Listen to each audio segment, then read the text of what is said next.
Les powwows sont des célébrations culturelles qui ont été adoptées par de nombreuses communautés autochtones d'Amérique du Nord à travers le XXe siècle. Dans la communauté atikamekw de Manawan, au nord de Joliette, cela fait 15 ans que se tient un powwow chaque année. Pour moi, un powwow, ça représente la vie pour se rassembler entre nations, entre peuples, pour venir festoyer ensemble. As we dance at powwows, we're representing our people and we're representing our culture.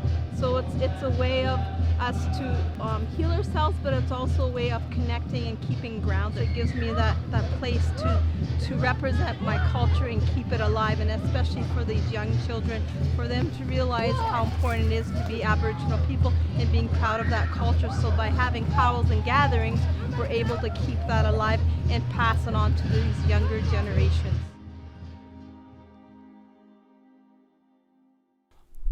Au cours du XIXe siècle, plusieurs lois canadiennes et états-uniennes ont interdit les traditions des nations autochtones, y compris les danses rituelles que l'on retrouve aujourd'hui dans les powwows. Au Canada, ce n'est qu'en 1951 que ces célébrations sont de nouveau autorisées. Néanmoins, leur reprise se fait graduellement, dans les communautés fragilisées par d'autres pratiques d'assimilation comme les pensionnats autochtones. En 2021, le powwow fait vivre en couleur une culture étouffée depuis des siècles. Comme moi, là, que j'ai perdu ma culture, parce que j'ai été à l'école, qu'on avait obligé l'autre spirituel qu'on a vécu autrefois, comme le catholique. My grandfather's a veteran, and they were still very shaken by residential schools. So they never attempted to come back and come and dance, but they have been to the Longhouse and they have done our ceremonies and whatnot. But they never got out there to dance like in a powwow with regalia and stuff like that. En plus d'un événement culturel, le powwow permet aux membres de la communauté de marquer les grandes étapes de la vie, ou de se nourrir des danses et de la chaleur des autres pour passer au travers d'épreuves personnelles. Pour certains, il s'agit par exemple d'un combat contre l'alcool. La boisson, drogue, toutes sortes. Puis ça fait 32 ans que je participe dans les powwows. J'ai commencé à danser dès l'âge de 13 ans, c'était dans ma communauté au Lac-Simon. Et bon, ça j'ai lâché parce qu'il y avait toute consommation dans ma communauté, dans mon village. Ça fait longtemps. Puis après ça, moi j'ai retombé dans l'alcool, dans la drogue, tout ça. Depuis des années, j'ai tombé là, pendant 38 années. Fait que là, après ça, ça fait 10 ans que je suis revenu là, dans le cercle de vie pour le powwow. C'est là que je suis ça, puis ça fait maintenant 13 ans que je suis revenu auprès de mes siens, mes miens à moi. Ça fait 13 ans de sobriété maintenant que je danse. Well, it really depends on the person. Everybody has their own reasons for dancing. Spiritual healing, they're recovering, or they just need that energy and that medicine from everybody else. For me, it's about feeding your soul, feeding your spirit to make you whole again. Because with COVID and everything, for the past 2 years I haven't danced and I felt it a lot, and just being back out here is more than a wonderful feeling. It's so rejuvenating for the spirit, mind and body. Parfois, le deuil personnel s'accorde avec un deuil collectif. Cette année-là, Carole Dubé danse pour se relever après la mort, 1 an plus tôt, de sa conjointe Joyce Echaquan à l'hôpital de Saint-Charles-Borromée. Ce deuil et un autre traversent les frontières de la communauté de Manawan. À ce powwow, l'on pleure les enfants retrouvés sur le site de l'ancien pensionnat autochtone de Kamloops, en Colombie-Britannique. Présentement, aujourd'hui, nous avons eu une danse de guérison pour les survivants du pensionnat, tout ça. Ça a eu un impact comme moi, mes parents, c'était comme... mes parents, c'était des survivants du pensionnat aussi. Parce que le dernier pensionnat en Abitibi, ça a fermé en 1973. J'avais 5 ans. Puis, ça a continué par là dans notre communauté des années 80, 90, un peu de 95 environ. Ça a continué dans notre réserve Même si Jeffrey n'est pas lui-même allé dans un pensionnat, sa vie est marquée de leur héritage. Il s'ouvre depuis peu sur l'agression sexuelle qu'un prêtre de son village lui a infligée alors qu'il était âgé de 13 ans. J'ai appuyé les Blancs aussi, les Autochtones, qui ont subi des choses, ces autres aussi, bien, sont comme par exemple les garçons de Saint-Vincent.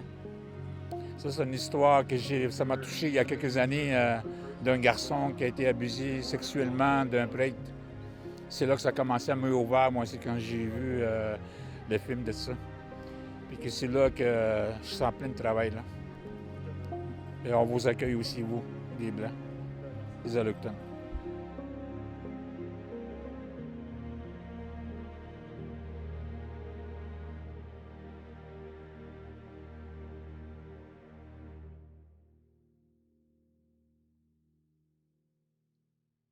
Lors des danses de guérison, des clochettes sont accrochées aux habits. C'est ce que nous a expliqué Selina, une kokum de Manawan. Lors des powwows, le vêtement rituel porté par les danseurs et fabriqué pour l'occasion est appelé une regalia. Autrefois, on utilisait avec des cuirs. C'était très chaud dans ça. Puis quelques années, des personnes y ont changé cette régalia-là. Et on met des tissus à la place. This outfit was given to me from my uncle. Him and my grandmother made this. My grandmother's no longer with us. She passed on a few years back. So I wear this to honor them. And all this beadwork, it took them 6 months to complete. There's more pieces to it that were never completed. And I plan on finishing them eventually when I can to make it one whole complete set. My uncle's inspiration for this was he wanted to bring energy and life to people. He said the sun is a ball of energy. I want to bring that in my outfit and my dance style. I want to give energy to people around me. La couleur rouge, ça sert à nous protéger, la couleur rouge, comme les guerriers le faisaient dans le temps. Ben, c'est comme aussi pour les bêtes, les animaux qui ont été tués pour manger, on les remerciait, mais il y en a qui faisaient ça sur le front, mais le sang sur le front. A lot of our dances have not been lost. They're being re-alive again. Le powwow regroupe une collection éclectique de danses, dont les origines sont partagées entre plusieurs nations, et chaque danseur a ses spécialités. So originally I'm a Iroquois smoke dancer, traditionally from where I'm from. I'm representing the northeastern tribes with my regalia. It's traditional to the Mohawk people. A long time ago in our longhouses, when it would get too smoky, they would get the young boys to dance really fast to get the smoke out the smoke hole. And throughout time, it became a competition of, having some fun. And so Northern traditional, it's with the actual powwow drum. The smoke dance comes from a smaller Iroquois-style drum. So men's traditional is the original style of powwows. It's a storytelling dance, and these songs come from every nation, different languages, and so it's like many nations dancing to one drum. Moi, c'est la danse traditionnelle des hommes, des guerriers. Ben, il y a d'autres catégories aussi, d'autres styles de danse. I've been doing men's northern traditional for the past 15 or 16 years. But yeah, I've been dancing northern traditional because my uncle danced traditional when I was younger, so he got me into dancing. Well, I've been dancing at powwows for over 20 some years. My style of dance mostly is a woman's fancy shawl. Right now I've got a jingle dress on, and I'm also a world champion hoop dancer as well. So the hoop dance used to be a way of messages being shared from one community to the other. Before it was mostly just the males that used to do the hoop dance, and then the females have slowly come into that style of dance, and actually some of the champion hoop dancers out there now are females. So. Il y a aussi une danse ouverte à tous. Les danseurs marchent en cercle pendant que les spectateurs donnent de l'argent pour former une cagnotte. Un objet a été désigné à l'avance et placé au hasard sur la piste. Et lorsque la musique s'arrête, la personne qui a l'objet sous sa chaussure remporte la cagnotte. Même les allochtones sont invités à y participer.